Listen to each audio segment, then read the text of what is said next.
پیش خدمت ہے کہانی ڈریکولا۔ رات خاصی بھیگ چکی تھی۔ اندھیرے میں خاموشی کو توڑتی ہوئی ایک بگی کار پیتھین کے پہاڑی جنگل سے گزر رہی تھی۔ ایک انگریز نوجوان وکیل جوناتھن ہارکر سیٹ پر بیٹھا اونگ رہا تھا۔ انگلینڈ سے ٹرانسلیونیا کا سفر خاصا طویل اور تھکا دینے والا تھا۔ اچانک دور کہیں بھیڑیوں کے چیخنے کی آواز آئی اور جوناتھن چوکنا ہو گیا۔ اس نے کسی سے سن رکھا تھا کہ اس علاقے میں بدروہیں اور چڑیلیں بھیڑیوں کی شکل میں گھومتی ہیں۔ گزشتہ رات ہی اسے سرائے کے مالک کی بیوی نے خوفزدہ کر دیا تھا۔ اس نے جوناتھن سے پوچھا تھا کہ وہ کہاں جا رہا ہے، اور جب جوناتھن نے اسے بتایا کہ وہ ڈریکولا کے محل جا رہا ہے تو اس نے خوف سے جھرجھری لے کر پوچھا، ڈریکولا کے محل؟ کیا آپ کو وہاں لازمی جانا ہے؟ ہاں، مجھے وہاں بہت ضروری کام ہے، جوناتھن نے کہا۔ کاؤنٹ ڈریکولا نے لندن میں ایک جائیداد خریدی ہے، مجھے اس کے کاغذات پر دستخط لینے ہیں۔ کاؤنٹ ڈریکولا کل میرے لیے گاڑی بھیج دیں گے۔ سرائے کے مالک کی بوڑھی بیوی نے گلے سے سلیب اتار کر اسے دی اور کہا، تو پھر تم اسے پہن لو، اللہ تمہاری مدد کرے۔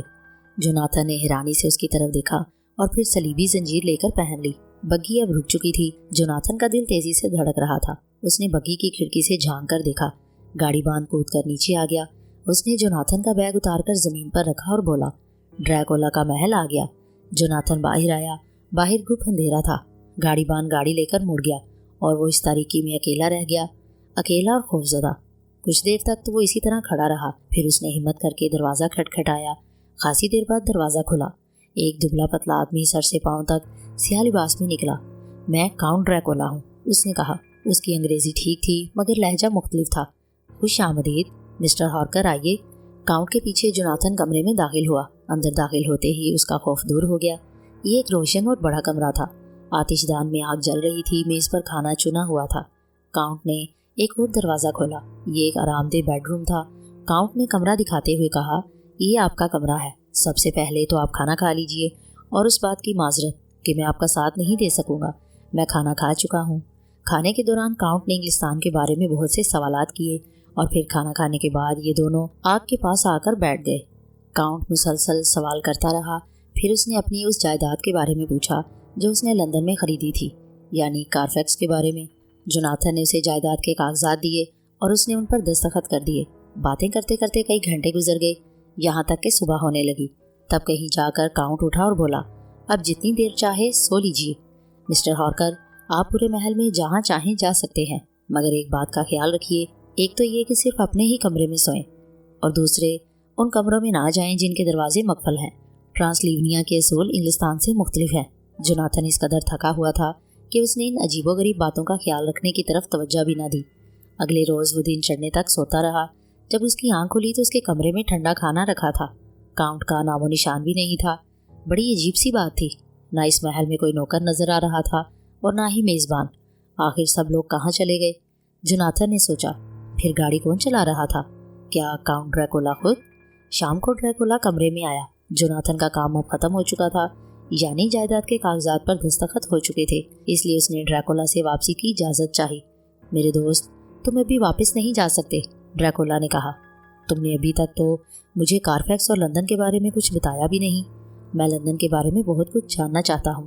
لندن کے بارے میں نے صرف کتابوں میں ہی پڑھا ہے، تو مجھے اس کے بارے میں اور بھی کچھ بتاؤ۔ پھر وہ خاصی دیر تک لندن کے بارے میں سوالات کرتا رہا۔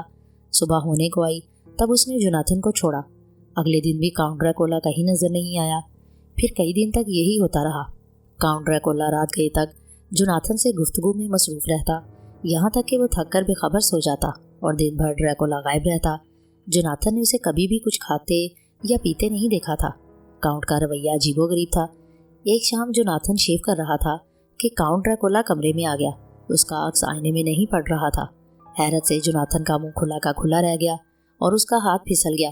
اس کی ٹھوڑی کٹ گئی اور خون نکلنے لگا۔ خون دیکھ کر ڈریکولا کی آنکھیں چمکنے لگیں اور وہ تیزی سے جوناتھن کی طرف بڑھا، مگر اس کے گلے میں پڑی سلیب دیکھ کر فوراً ہی پیچھے ہٹا اور بولا، ذرا محتاط رہیے، دیکھیں تو آپ نے اپنے آپ کو کیسے کاٹ لیا۔ اس کی آواز میں لرزش تھی۔ یہ کہہ کر وہ چلا گیا۔ خوف سے کپ کپاتے ہوئے جوناتھن نے کھڑکی سے جھانکا۔ محل ایک عمودی چٹان کے کنارے تھا۔ جوناتھن نے نیچے دیکھا۔ ڈریکولا ایک بڑی چمگادڑ کی طرح محل کی دیوار سے رینگتا ہوا اتر رہا تھا۔ یہ کس قسم کا شخص ہے؟ جوناتھن نے سوچا۔ خوف سے اس کا برا حال تھا۔ اسے فوراً یہاں سے چلے جانا چاہیے، واپس لندن، جہاں اس کی منگیتر منیا رہتی ہے۔ مگر جانا اتنا آسان نہیں تھا۔ महल के सारे दरवाजे बंद थे।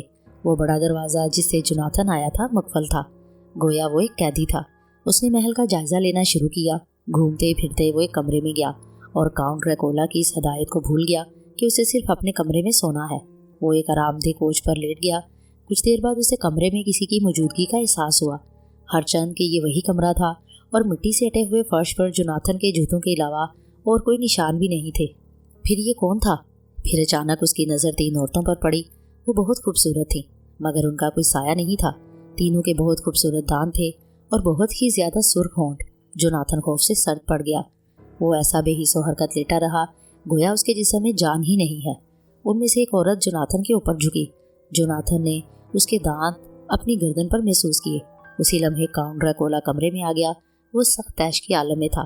एक झटके से उसने औरत को जोनाथन के पास से हटाया और बाकी दोनों को भी पीछे की तरफ धकेला और बोला, तुम्हारी हिम्मत कैसे हुई इसे हाथ लगाने की?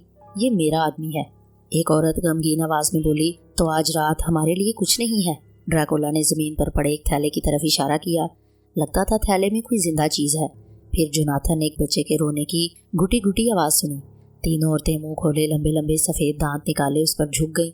ये तीनों बच्चे के खून से अपनी प्यास बुझाने जा रही थी। ये मंजर हद से ज्यादा खौफनाक था। जोनाथन बेहोश हो गया। खासी धूप फैल चुकी थी। जब जोनाथन को होश आया, अब वो बिल्कुल तन्हा था। होश में आते ही उसे फिर खौफ महसूस हुआ। वो किस खौफनाक चक्कर में फंस गया था। उसे हर कीमत पर यहाँ से फरार होना था, मगर कैसे? एक रास्ता उसकी समझ में आ गया। उसने फैसला किया कि जिस रास्ते से ड्रैकुला महल से गया था, यानी दीवार के जरिए से, वो भी इसी तरह दीवार पर से उतरकर उस असेबी महल से निकल भागेगा। जोनाथन खिड़की से कूदा और आहिस्ता आहिस्ता नीचे देखे बगैर उतरने लगा। काफ़ी एहतियात के साथ चलता हुआ वो आखिरकार ड्रैकुला के कमरे की खिड़की तक जा पहुंचा। मगर यहाँ तक आने में ही वो इस कदर थक चुका था कि उसने ड्रैकुला के कमरे में जाने का फैसला कर लिया। कमरे में कोई नहीं था। एक कोने में एक दरवाज़ा था जो सीढ़ियों की तरफ खुलता था। जोनाथन सीढ़ियों से उतरा। ये एक पुरस्कार तहखाना था। फर्श ताज़ा ताज़ा खुदा हुआ था और एक तरफ मिट्टी से लुथड़े हुए बड़े बड़े बॉक्स पड़े थे। उसने गिने, ये कुल 50 बॉक्स थे। उनमें से एक पर उसकी नज़र पड़ी तो उसका खून रगों में जमने लगा। उसमें काउंट ड्रैकुला लेटा हुआ था। वो सांस नहीं ले रहा था, ना ही उसका दिल धड़क रहा था। उसके चेहरे पर खून के धब्बे थे। उसके होंठों पर भी ताज़ा खून लगा हुआ था जो उसकी ठोड़ी तक बह रहा था। इन 3 खौफनाक औरतों की तरह काउंट ड्रैकुला भी इंसानी खून पर पल रहा था और अब वो लंदन जाने वाला था, जहाँ वो हज़ारों बेगुनाह लोगों के खून को चूसेगा। उसे वहाँ नहीं जाना चाहिए। हर कीमत पे उसे यहाँ रोकना है। जोनाथन ने एक बेलचा उठाया। वो उसके चेहरे पर मारने ही वाला था कि अचानक ड्रैकुला ने अपना सर घुमाया। उसकी सुर्ख सुर्ख आंखें जोनाथन के चेहरे पर नफरत से जमी हुई थी। डर के मारे बेलचा जोनाथन के हाथ से गिर गया। जोनाथन तेजी से उस बला से जिसका नाम ड्रैकुला था दूर भागा। भागकर वो ड्रैकुला के कमरे में आ गया। अचानक सीढ़ियों का दरवाज़ा खुद ब खुद बंद हो गया। जब जोनाथन ने उसे खोलने की कोशिश की तो ये ना खुल पाया। उसी वक्त उसने महल के बाहर लोगों के चलने फिरने की आवाज़ सुनी। घोड़ा गाड़ियों के पहियों की आवाज़ें भी आ रही थी। कुछ लोगों के गुनगुनाने की आवाज़ भी आ रही थी। जोनाथन ने खिड़की से बाहर झांका। वो कुछ खाना बदोश थे और शायद इस महल के राजों से वाकिफ लगते थे। उन्होंने इस पुरस्कार कमरे से बॉक्स उठाए और गाड़ियों पर रखने लगे। जोनाथन ने उनको अपनी तरफ मतवज्जा करने की बहुत कोशिश की, मगर वह अपने काम में मसरूफ रहे। जब सारे बॉक्स गाड़ियों पर रखे जा चुके तो वो लोग भी गाड़ियों पर सवार होकर वापस जाने लगे। वापस आ जाओ, अल्लाह के लिए रुको। जोनाथन चीखा, मेरी मदद करो, अल्लाह के लिए मेरी मदद करो। मगर वो चले गए। जोनाथन का दिल डूब गया। वो जानता था कि ड्रैकुला इनमें से एक बॉक्स में छुपा हुआ है। क्या ये ड्रैकुला के कारफैक्स लंदन के सफ़र का पहला मरहला है? अब जोनाथन इन 3 खौफनाक औरतों के साथ इस महल में अकेला था और कुछ ही देर में उनको मजीद खून की ज़रूरत होगी। ओ मुनिया, उसने आ भरी, क्या मैं फिर कभी तुम्हें देख सकूंगा? वो बाहर निकला ताकि इस मनहूस जगह को हमेशा हमेशा के लिए छोड़ दे। उसने सोचा कि वो इस दीवार से चट्टान की तरफ उतर जाए और फिर जिंदगी भर इधर का रुख ना करे।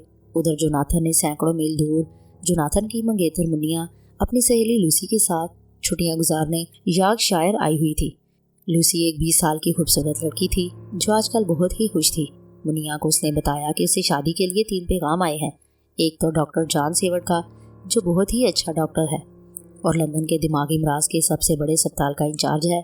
दूसरा एक अमरीकी क्विंसी पी मोरस और तीसरा हॉन आर्थर आलमहुड लॉर्ड गोडलम्बिंग का बेटा, और उसका पैगाम मंजूर कर लिया गया है। اب موسم بہار میں ہماری شادی ہو جائے گی، لوسی نے شرم سے سرخ ہوتے ہوئے بتایا۔ تمہیں بہت بہت مبارک ہو، منیا نے اپنی سہیلی کو مبارکباد دی۔ یارک شائر میں دونوں سہیلیاں بہت مزے سے چھٹیاں گزار رہی تھیں۔ سارا دن وہ پہاڑیوں پر گھومتی پھرتی، کبھی ساحل پہ ٹہلتی اور کبھی دریا سے مچھلیاں پکڑتی۔ جولائی گزر گیا اور اگست کا مہینہ آ گیا۔ منیا خاصی پریشان تھی، اس لیے کہ اسے جوناتھن کا ابھی تک صرف ایک چھوٹا سا خط ملا تھا اور اسے ٹرانسلیونیا گئے خاصے دن ہو چکے تھے۔ اب تک تو اسے آ جانا چاہیے تھا۔ اس سے بھی زیادہ پریشانی کی بات یہ تھی کہ لوسی کا رویہ عجیب سا ہو گیا۔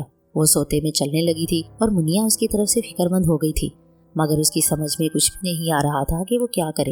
ایک شام دونوں سہیلیاں ایک بوڑھے مچھیرے سے ساحل پر بیٹھی باتیں کر رہی تھی کہ اچانک سیاہ بادل آسمان پر چھا گیا اور تیز ہوائیں چلنے لگی۔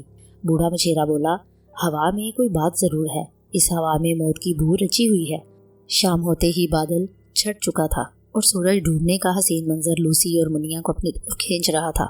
کچھ اور لوگ بھی ساحل پہ کھڑے اس منظر سے لطف اندوز ہو رہے تھے۔ اچانک ہی سمندر میں طوفان آ گیا، ہوا کے تیز جھکٹ چلنے لگے۔ وہ اس کشتی کو دیکھو، بوڑھا مچھیرا چیخا۔ ایک کشتی طوفانی لہروں پہ اچھلتی ساحل کی طرف بڑھ رہی تھی۔ جتنے لوگ ساحل پہ کھڑے تھے تیزی سے پیچھے ہٹے۔ کشتی آ کر ساحل سے ٹکرا گئی اور پتوار کی ضرب سے ایک مردہ آدمی ساحل کی طرف اچھل گیا۔ اسی وقت ایک کتا بھونکتا ہوا کشتی سے نکل کر قبرستان کی طرف بھاگا اور قبروں کے پیچھے غائب ہو گیا۔ تھوڑی دیر بعد اندھیرا ہو گیا۔ لوسی کانپ گئی۔ چلو اب گھر چلیں۔ منیا نے لوسی کا بازو تھاما اور گھر آ گئی۔ گھر آ کر بھی لوسی کچھ بے چین تھی۔ وہ ٹھیک طرح سے سو بھی نہیں سکی۔ آدھی رات کے قریب وہ اٹھی اور دروازہ کھول کر گھر سے باہر نکل آئی۔ دروازہ کھلنے سے منیا کی آنکھ کھل گئی۔ لوسی کو جاتا دیکھ کر منیا نے بھی جلدی سے ڈریسنگ گاؤن پہنا اور اس کے پیچھے پیچھے چل پڑی۔ لوسی سیدھی قبرستان گئی۔ منیا نے دیکھا وہ گیٹ کے پاس ایک بینچ پر بیٹھ گئی۔ پھر اس نے دیکھا کہ سیاہ لباس پہنے ایک شخص آیا اور اس پر جھک گیا۔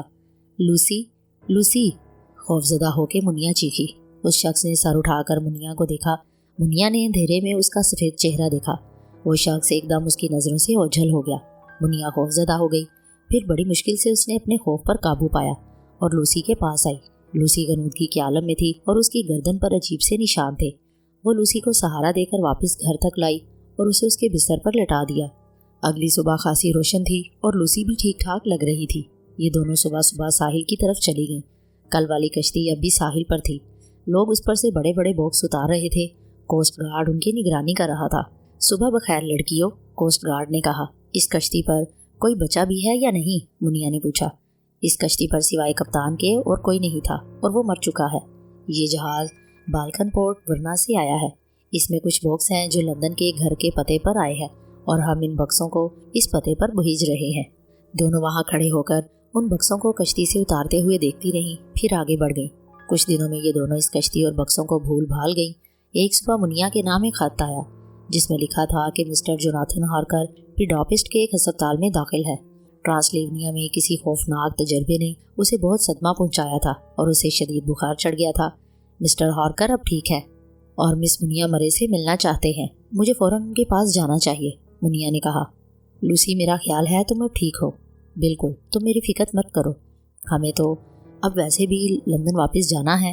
آرتھر لندن میں میرا انتظار کر رہا ہوگا۔ لوسی کے لندن آنے کے کچھ ہی دنوں بعد آرتھر اپنے دوست ڈاکٹر اسٹیورٹ سے ملا جو ذہنی امراض کے ماہر تھے۔ ڈاکٹر جان اسٹیورٹ لندن کے نواحی علاقے میں رہتے تھے اور ان کے اکثر دوست انہی کے یہاں سے ملنے آتے تھے۔ میں اپنے ایک دوست رین فیلڈ کی طرف سے بڑا متفکر ہوں، ڈاکٹر جان نے آرتھر کو بتایا۔ وہ میرا مریض تھا اور میں سمجھ رہا تھا کہ اب وہ بالکل ٹھیک ہو گیا ہے، مگر اب وہ اوٹ پٹانگ حرکتیں کرنے لگا ہے۔ مثلاً کس قسم کی حرکتیں؟ پچھلی رات وہ کارفیکس میں یعنی میرے برابر والے گھر میں گھسنے کی کوشش کر رہا تھا۔ یہ ایک بڑا گھر ہے اور خالی پڑا ہوا ہے۔ جب ہم اسے واپس لے کر آئے تو اس نے کہا، میرا استاد یہاں ہے۔ پھر وہ بستر پر لیٹ گیا اور مسکرانے لگا اور چھت پر اڑتی ہوئی چمگادڑ کو دیکھنے لگا جو فوراً ہی کمرے سے نکل گئی۔ بڑا ہی عجیب رویہ تھا۔ کتنے افسوس کی بات ہے، بیچارہ پھر سے بیمار ہو گیا۔ ڈاکٹر نے پورا واقعہ سنا کر آرتھر کو غور سے دیکھا۔ تم کچھ پریشان سے لگ رہے ہو، بات کیا ہے؟ میں لوسی کی طرف سے پریشان ہوں، وہ بیمار ہے مگر اس کی بیماری سمجھ بھی نہیں آ رہی۔ تم اسے دیکھ لو۔ ہاں ضرور۔ اگلے ہی روز ڈاکٹر نے لوسی کا معائنہ کیا۔ سوائے اس کے کہ وہ کچھ زرد ہو رہی تھی، کوئی مرض سمجھ میں نہیں آتا تھا، مگر وہ بیمار ضرور تھی اور خاصی کمزور لگ رہی تھی۔ ڈاکٹر اسٹیورٹ نے ایک سینئر ڈاکٹر وان ہلسن سے رابطہ قائم کیا اور آرتھر سے کہا کہ وہ لوسی کو ڈاکٹر ہلسن کو دکھا دیں۔ ڈاکٹر ہلسن پراسرار بیماریوں کے ماہر تھے۔ جب تک ڈاکٹر ہلسن ایمسٹرڈم سے آتے لوسی خاصی کمزور ہو چکی تھی، اس کے ہونٹ سفید ہو گئے تھے۔ ڈاکٹر ہلسن نے لوسی کا بہت اچھی طرح معائنہ کیا، مگر جب انہوں نے لوسی کے گلے میں پڑا ہوا گلو بند ہٹایا تو عجیب سے نشانات دیکھ کر ان کے چہرے کا رنگ بدل گیا۔ انہوں نے ڈاکٹر جان کو ایک طرف لے جا کر کہا، اس کو فوراً خون چڑھانے کی ضرورت ہے۔ اسے ہوا کیا ہے؟ ڈاکٹر جان نے پوچھا۔ ان کی سمجھ میں لوسی کا مرض نہیں آیا تھا۔ میرا خیال ہے میں سمجھ گیا ہوں، مگر اللہ کرے میں غلط سمجھا ہوں، ڈاکٹر ہلسن نے جواب دیا۔ مجھے اس کیس کا مطالعہ کرنا پڑے گا۔ پہلے تو اس کو خون چڑھاؤ اور فوراً اس کے کمرے میں لہسن کی پوتھیاں رکھ دو۔ لہسن کی پوتھیاں؟ ڈاکٹر جان نے حیرت سے کہا۔ مجھ پر بھروسہ کرو، ڈاکٹر ہلسن نے کہا۔ پلیز، جیسا میں نے کہا ہے ویسے ہی کرو، اسے خون کی سخت ضرورت ہے۔ ٹھیک ہے، ڈاکٹر جان نے کہا، مگر اسے اب بھی اس علاج پر حیرت تھی۔ خون چڑھنے سے لوسی کی حالت بہتر ہو گئی، مگر جوں دن گزرتے جا رہے تھے لوسی کو مزید خون کی ضرورت پڑ رہی تھی۔ اس کی بیماری کا سن کر کوئنسی مورس اس کی مدد کے لیے آگے۔ جب انہوں نے لوسی کو دیکھا تو وہ حیران رہ گئے۔ لوسی حد سے زیادہ کمزور اور پیلی ہو چکی تھی۔ وہ روزانہ ہی برے خوابوں کی باتیں کرتی، اکثر ایک بڑی سی چمگادڑ کا ذکر کرتی جو اس کے کمرے میں روز آتی۔ لوسی کے دوست اس کی حالت دیکھ کر پریشان تھے، جو روز بروز بد سے بدتر ہوتی جا رہی تھی، اور ایک دن لوسی اس دنیا سے گزر گئی۔ آرتھر کا غم سے برا حال ہو گیا۔ لوسی کی تدفین کے بعد جوناتھن ہارکر اور منیا بڈاپسٹ سے لندن پہنچے۔ منیا اور جوناتھن کی شادی وہیں بڈاپسٹ میں ہو چکی تھی۔ منیا نے جب سے ڈریکولا کے محل کا حال سنا تھا، وہ جوناتھن کو نظروں سے اوجھل نہیں ہونے دیتی تھی، کیونکہ وہ بھی بیماری سے اٹھا تھا۔ ایک شام دونوں میاں بیوی لندن میں ایک سڑک پر ٹہل رہے تھے کہ اچانک جوناتھن ٹھٹک کر رک گیا۔ کیا ہوا؟ منیا نے پوچھا۔ جوناتھن پلک جھپکائے بغیر ٹکٹکی باندھے سڑک کی اس طرف دیکھ رہا تھا جہاں ایک پتلا لمبا آدمی سڑک پار کر رہا تھا۔ یہ کاؤنٹ ڈریکولا ہے، یہ یہاں لندن میں موجود ہے، اس نے کہا۔ خوف سے وہ کپ کپا رہا تھا۔ منیا نے فوراً ایک بگھی کرائے پر لی اور ڈاکٹر جان اسٹیورٹ کے پاس پہنچی۔ شکر ہے وہ گھر پر تھے اور اتفاق سے ڈاکٹر وان ہلسن بھی ان کے ہاں موجود تھے۔ منیا نے انہیں فوراً سارا قصہ سنایا۔ جوناتھن بولا، کیا یہ سب میرا وہم تھا؟ نہیں میرے دوست، یہ ہرگز تمہارا وہم نہیں تھا، ڈاکٹر ہلسن نے کہا، اور تمہارے تجربے کا کچھ نہ کچھ تعلق ضرور لوسی کی موت سے ہے۔ تم کہہ رہے ہو وہ بلا یہاں لندن آ گئی ہے، ہم اسے یہاں سے بھگا کر ہی دم لیں گے۔ میں آپ کے ساتھ ہوں، جوناتھن نے کہا۔ اگلی صبح اخباروں میں ایک خوفناک خبر چھپی۔ شہر کے بچے ایک خوبصورت عورت اٹھا کر لے جاتی ہے، پھر ان بچوں کی لاشیں ملتی ہیں اور ان کی گردنوں پر سوراخ ہوتے ہیں۔ ڈاکٹر ہلسن نے یہ اخبار ڈاکٹر جان کو دکھایا۔ اس بارے میں تمہاری کیا رائے ہے؟ کسی نے ان بچوں پر حملہ کیا ہے، اور یہ کوئی وہی ہے جو لوسی پر حملہ کرتا رہا ہے، ڈاکٹر جان نے جواب دیا۔ نہیں میرے دوست، ڈاکٹر ہلسن نے کہا، میں تمہیں کیسے سمجھاؤں، اس دنیا میں بڑی بڑی عجیب باتیں ہوتی ہیں۔ کچھ علاقوں میں ایسی خوفناک چمگادڑیں ہوتی ہیں جو جانوروں اور انسانوں کا خون پیتی ہیں۔ کبھی کبھی یہ چمگادڑیں جہازوں کے عرشوں پہ سوئے ہوئے ملاحوں کا خون چوس لیتی ہیں اور صبح کو وہ مرے ہوئے پڑے ہوتے ہیں۔ کیا تمہارا مطلب ہے کہ لوسی کا خون چمگادڑ نے چوس لیا، اور یہاں لندن میں؟ میرا خیال اس سے بھی بڑھ کر ہے، اور وہ یہ کہ لوسی نے خود بھی بچوں کے گلے سے خون چوسنا شروع کر دیا ہے۔ تم پاگل تو نہیں ہو گئے؟ لوسی تو مر چکی ہے۔ تمہیں شاید میری بات پر یقین نہ آئے، مگر آج رات ہمیں اس قبرستان میں جانا ہے جہاں لوسی دفن ہے، تب تم کو ساری حقیقت کا پتہ چل جائے گا۔ آدھی رات کے وقت دونوں ڈاکٹر اس قبرستان میں جا پہنچے جہاں لوسی دفن تھی۔ بہت احتیاط سے ڈاکٹر ہلسن نے تابوت کھولا۔ ڈاکٹر اسٹیورٹ کو ایک جھٹکا سا لگا، تابوت خالی تھا۔ ڈاکٹر ہلسن ڈاکٹر جان کو لے کر ایک درخت کے پیچھے چھپ گئے۔ دونوں بالکل خاموش تھے۔ تھوڑی دیر بعد ایک سایہ سا قبرستان میں داخل ہوا۔ انہوں نے غور سے دیکھا، یہ لوسی تھی۔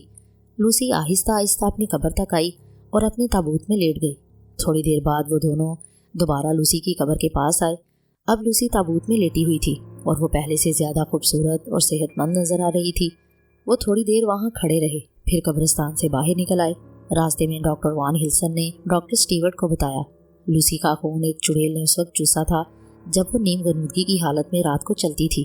وہ چڑیل بار بار آ کر لوسی کا خون پیتی رہی، یہاں تک کہ لوسی مر گئی، لیکن وہ حقیقتاً نہیں مری، بلکہ خود چڑیل بن گئی جسے انسانی خون کی ضرورت ہے، اور اب یہ اس وقت تک چڑیل بنی رہے گی جب تک اس کے دل میں ایک کیل نہ ٹھونک دی جائے۔ ڈاکٹر جان نے یہ سن کر جھرجھری لی۔ آرتھر کو بھی یہ بات معلوم ہونا چاہیے، ڈاکٹر ہلسن نے کہا۔ جب تک وہ خود اپنی آنکھوں سے لوسی کا یہ روپ نہیں دیکھ لے گا، یقین نہیں کرے گا۔ ہم کل رات پھر آئیں گے۔ अगली रात डॉक्टर हिल्सन और डॉक्टर जॉन के साथ आर्थर और क्विंसी मॉरिस भी कब्रिस्तान आए। डॉक्टर हिल्सन ने उन्हें खाली ताबूत दिखाया। सब लोग खामोशी और बेचैनी से लूसी की वापसी का इंतज़ार करते रहे। कुछ देर बाद लूसी आई। उसके होंठों पर ताज़ा खून लगा हुआ था। इस वक्त वो बहुत खौफनाक लग रही थी। ये मेरी लूसी नहीं है, आर्थर ने कहा। हमें इसको फ़ौरन मार डालना चाहिए। जब लूसी अपने ताबूत में लेट गई तो वान हिल्सन ने एक बड़ी सी कील और हथौड़ा निकाला और कील उस चीज़ के सीने में ठोंक दी गई जो लूसी नहीं थी। लूसी के चेहरे पर अब तमानियत थी। और अब ड्रैकुला की बारी है, आर्थर ने कहा। ड्रैकुला को मारने की मनसूबाबंदी के लिए डॉक्टर जॉन स्टीवर्ट का घर मुंतखब किया गया। डॉक्टर हिल्सन ने चुड़ैलों के बारे में बताया। एक बदरू या चुड़ैल मौसम को बदल सकती है, चमगादड़ों और भेड़ियों की शक्ल में आ सकती है। ये कोई भी शक्ल बना सकती है। उसका साया भी नहीं होता। रात के वक्त उनकी कुव्वत ज़्यादा होती है। दिन में उन्हें अपने ताबूत में ही रहना होता है। स्लीव, लहसुन या गिरजे का मुकद्दस पानी उनकी कुव्वत ज़ायल कर सकता है। जब तक उनके दिल में कील ना ठोंक दी जाए ये इसी तरह भटकती रहती हैं और लोगों का खून चूसती रहती हैं। इसका मतलब ये हुआ कि उनकी ताकत से टकराना आसान नहीं है, डॉक्टर जॉन बोले। डॉक्टर वान हिल्सन ने कहा, अब तक हमें ये मालूम हुआ है कि ड्रैकुला कुत्ते की शक्ल में इस कश्ती पर आया है जो यॉर्कशायर में लूसी और मुनिया ने देखी थी। मुनिया ने भी बताया कि इस जहाज़ पर कुछ बॉक्स भी आए थे। दिन की रोशनी में ड्रैकुला को लाजमी तौर पर उनमें से किसी बॉक्स में लेटना है। मेरी मालूमात के मुताबिक वो बॉक्स हमारे बराबर वाले घर कॉर्फेक्स में आए हैं। ये सब मेरे लिए बहुत हैरत अंगेज़ है। इसी वजह से मेरे इस मरीज़ का रवैया अजीबोगरीब था। उन बक्सों में से कुछ बक्स कल लाए गए हैं। मेरा ख्याल है अगर उन बक्सों में मुकद्दस पानी छिड़क दिया जाए तो ड्रैकुला उनमें लेट नहीं सकेगा, डॉक्टर हिल्सन ने कहा। आओ। डॉक्टर जॉन उठ खड़े हुए। मुनिया भी उनके साथ जाने लगी तो जोनाथन ने उसे रोक दिया और बोला, मुनिया तुम यहीं ठहरो, तुम यहाँ ज़्यादा महफूज रहोगी। थोड़ी देर बाद ये सब कारफैक्स पहुँच गए। सबके हाथों में लहसुन और मुकद्दस पानी था। लहसुन को अपने दिलों के करीब रख लो, डॉक्टर हिल्सन ने कहा। फिर वो खामोशी के साथ उस वीरान घर में दाखिल हो गए। सारा घर गर्द से अटा हुआ था मगर सबको किसी बदरू की मौजूदगी का एहसास हो रहा था। तमाम बॉक्स घर से मुल्हे की इबादतगाह में रखे हुए थे। 29 बॉक्स हैं, क्विंसी मॉरिस ने कहा। थोड़ी देर में फर्श पर चूहों ने दौड़ना शुरू कर दिया। वो न जाने कहाँ से आ रहे थे। 10-15 मिनट में फर्श पर सैकड़ों चूहे दौड़ने लगे। आर्थर हालमवुड ने ज़ोर से सीटी बजाई। उसकी आवाज़ सुनकर 2 बड़े कुत्ते आए और ज़रा सी देर में चूहों का सफाया कर दिया। उनके जाते ही सब ने जल्दी जल्दी उन बक्सों पर मुकद्दस पानी छिड़कना शुरू कर दिया। मुनिया ने डॉक्टर जॉन के बेडरूम से कुत्तों के भौंकने की आवाज़ सुनी। बाहर गहरी तारीकी थी, कोहर पड़ रही थी। अंधेरे में खिड़की में से 2 सुर्ख सुर्ख आंखें उसे घूरने लगी। मुनिया को जोनाथन की बताई हुई 3 बदरूहें याद आ गई और डर के मारे बेहोश हो गई। अगली सुबह मुनिया बहुत कमज़ोर और पीली हो रही थी। रात का वाक़या उसे एक बुरे ख्वाब की तरह याद था मगर उसने उसका किसी से जिक्र नहीं किया। इस दौरान ये लोग बक्सों के मुतालिक मालूमात हासिल करते रहे। थोड़े ही दिनों में 9 के अलावा सारे बक्सों का सुराग मिल गया। ये 9 बॉक्स गार्डली हाउस भेजे गए थे। डॉक्टर स्टीवर्ट का मरीज़ जिसने उस्ताद आ गया कहा था अब ज़्यादातर खामोश रहता। स्टीवर्ट मुस्तकिल उसका मुआयना करता रहता कि शायद उससे ड्रैकुला का कोई सुराग मिल सके। रात को मुनिया तो जल्द सोने चली गई। बाकी सब आइंदा के लिए मंसूबे बनाने लगे। अब हम आखिरी मंजिल पे हैं, आर्थर ने कहा। उसी वक्त स्टीवर्ट का मरीज़ ग्रीनफील्ड खौफ से चीखा। सब उस कमरे की तरफ भागे। वो पूरा खून में नहाया हुआ था। मरते मरते उसने कहा, मैंने इसे अंदर आने दिया। वो अंदर आना चाहता था। वो मिसिज़ हॉर्कर का खून पीना चाहता था। जब मैंने उसे देखा कि वो मिसिज़ हॉर्कर की तरफ जा रहा है, मैंने उसे रोका। वो बहुत ताकतवर है। मैंने उसे रोकने की बहुत कोशिश की मगर लेकिन वो जुमला पूरा ना कर सका और उसकी गर्दन एक तरफ ढलक गई। उन्हें उसकी मौत का बहुत दुख हुआ मगर अब उन्हें पता चल गया था कि ड्रैकुला कहाँ है। सब तेज़ी से मुनिया के कमरे की तरफ भागे। ड्रैकुला मुनिया पे झुका हुआ था। उसके कपड़ों पे खून लगा हुआ था। सब लोग तेज़ी से उसकी तरफ बढ़े। डॉक्टर वॉन के हाथ में एक बड़ी सी स्लीव थी। उसकी मदद से उन्होंने ड्रैकुला को पीछे हटाया। लम्हा भर में वो गायब हो गया। मुनिया खौफ से रोने लगी। वो यकीनन सुबह होते ही कार्डली हाउस जाएगा जहाँ वो बॉक्स हैं। चलो जल्दी कार्डली चलो, हमें वहाँ पहुँचकर उसका इंतज़ार करना चाहिए। जैसे ही वो कार्डली पहुँचे, ड्रैकुला वहाँ पहले से मौजूद था। उस जगह बिल्कुल वैसी ही बू थी जैसी कारफैक्स के उस इबादत खाने में थी जहाँ वो बॉक्स रखे हुए थे। ड्राइंग रूम में 8 बॉक्स थे। उन्होंने जल्दी से सारे बक्सों में मुकद्दस पानी डाल दिया। अब सिर्फ एक बॉक्स रह गया था मगर न जाने वो बॉक्स कहाँ था। वो कहाँ हो सकता है, जोनाथन ने कहा। डॉक्टर वॉन ने सर हिलाया। न जाने कहाँ हो। अभी ये वहीं खड़े थे कि सामने वाला दरवाज़ा खुला और कोई आहिस्ता से हॉल में आया। ये काउंट ड्रैकुला था। वो घबराया। उसके लंबे लंबे नुकीले दांत नजर आने लगे। तुम समझते हो कि तुमने मेरे आराम के लिए कोई जगह नहीं छोड़ी? तुम्हें अपनी इस हरकत पर अफसोस होगा। मेरा इंतकाम अब शुरू हुआ है। और ये कहकर वो गायब हो गया। अब क्या करें? कुंसी ने परेशानी से कहा। वो कहीं भी हो सकता है। सबके सब मायूसी के आलम में स्टीवर्ट के घर आए। मुनिया उनका इंतजार कर रही थी। वो खांसी पीली और परेशान नजर आ रही थी। वो ये सुनकर कि उन लोगों से ड्रैकुला ने क्या कहा है और भी जर्द पड़ गई और बोली, प्रोफेसर ड्रैकुला मेरे ज़हन पर छा गया है। अगर तुम लोग मुझे हिप्नोटाइज कर दो तो शायद मैं उसका पता लगा लूँ। डॉक्टर वान ने जोनाथन की तरफ देखा। जोनाथन ने इस बात में सर हिला दिया। मुनिया को आराम कुर्सी पर बिठाकर डॉक्टर वान ने उसे हिप्नोटाइज कर दिया। आहिस्ता आहिस्ता मुनिया ने आंखें बंद कर लीं और बोली, वो एक तारीक कमरे में है और चारों तरफ पानी है। ये कोई कश्ती है और वो साहिल से दूर जा रही है। थोड़ी देर में वो खामोश हो गई। वो सो गई। डॉक्टर हिल्सन ने कहा, वो कश्ती लंदन के साहिल से रवाना हो रही है, मगर और भी कितने जहाज़ आज लंदन से रवाना हो रहे होंगे। लाइट्स हमारी मदद करेंगे। उन्हें मालूम होगा कि कौन कौन से जहाज़ और कश्ती कहाँ जा रही हैं। लाइट्स ने अगले दिन उन्हें फहरिस्त मुहैया कर दी और उनके ख्याल में सही तरीन जहाज़ जरीना कैथराइन था, जो वरना जा रहा था। ये लोग तेज़ी से पोर्ट की तरफ गए, मगर जहाज़ रवाना हो चुका था। एक लंबा और स्याह बालों वाला पुलिसराज शख्स और उसका एक बॉक्स ट्रांसिल्वेनिया के लिए उस जहाज़ पर सवार हुआ था। अब भी हमारे पास एक मौका है, डॉक्टर वान ने कहा। जहाज़ तो बहुत देर में पहुंचेगा। हम ट्रेन के जरिए इससे पहले ट्रांसिल्वेनिया पहुंच सकते हैं। ठीक है, क्विंसी ने कहा। हम ओरिएंट एक्सप्रेस से चलते हैं और वहां पहुंचकर ड्रैकुला का इंतजार करते हैं। फौरी तौर पर सफ़र की तैयारियां कर ली गईं। डॉक्टर वान ने डॉक्टर जॉन को एक तरफ ले जाकर बताया, मैं मुनिया में ख़ास तब्दीली देख रहा हूँ। वो बदरूह में तब्दील होने वाली है, मगर हमें जोनाथन से ये बात छुपानी है। अल्लाह करे हम जल्द ड्रैकुला को पकड़ लें, वरना तक ये लोग आराम से पहुँच गए। जरीना कैथराइन के पहुँचने से पहले शहर में एक होटल में ठहर गए। हम दिन के वक्त जहाज़ पर जाएंगे, क्योंकि वो दिन में तो जहाज़ से निकल नहीं सकेगा। डॉक्टर वान ने फैसला किया। थोड़े ही दिनों में खबर आई कि जहाज़ जरीना कैथराइन ने वरना के बजाय ग्लाइस की तरफ रुख कर लिया है और उधर से शिमाल की तरफ चला गया है। उन लोगों ने भी हिम्मत ना हारी और पहली ट्रेन से ग्लाइस रवाना हो गए। वहाँ उन्हें पता चला कि एक बड़ा बॉक्स जहाज़ से उतारा गया है और दरिया के रास्ते ऊपर की तरफ गया है। वो मारा। डॉक्टर वान ने खुशी से नारा लगाया, जब तक वो दरिया में है बॉक्स से नहीं निकल सकता। वो बगैर बॉक्स के दरिया पार नहीं कर सकेगा। हमें इसे वहीं पकड़ना है। बहुत तेज़ी से उन्होंने उस बॉक्स का पीछा करने के इंतजामात कर लिए। आर्थर और जोनाथन एक स्टीम बोट में रवाना हुए। डॉक्टर स्टीवर्ट और कुंसी मोरस घोड़ों पर और मुनिया डॉक्टर वान के साथ एक बग्गी पर रवाना हुई। चंद घंटों में सबके सब ड्रैकुला महल की तरफ रवाना हो गए। सफ़र के दौरान मुनिया ज़्यादातर सोती रही। जैसे जैसे ड्रैकुला का महल करीब आता जा रहा था, वो बेचैन होती जा रही थी। वो करीब है, मैं जानती हूँ वो करीब है, वो बड़बड़ाई। रात हो चली थी। डॉक्टर ने बग्गी रोकी और मुकद्दस पानी से उसने एक दायरा बनाया और आग जलाकर उसके पास दायरे के अंदर बैठ गया। बर्फबारी होने वाली थी। कुछ ही देर में अंधेरा हो गया और बर्फ गिरने लगी।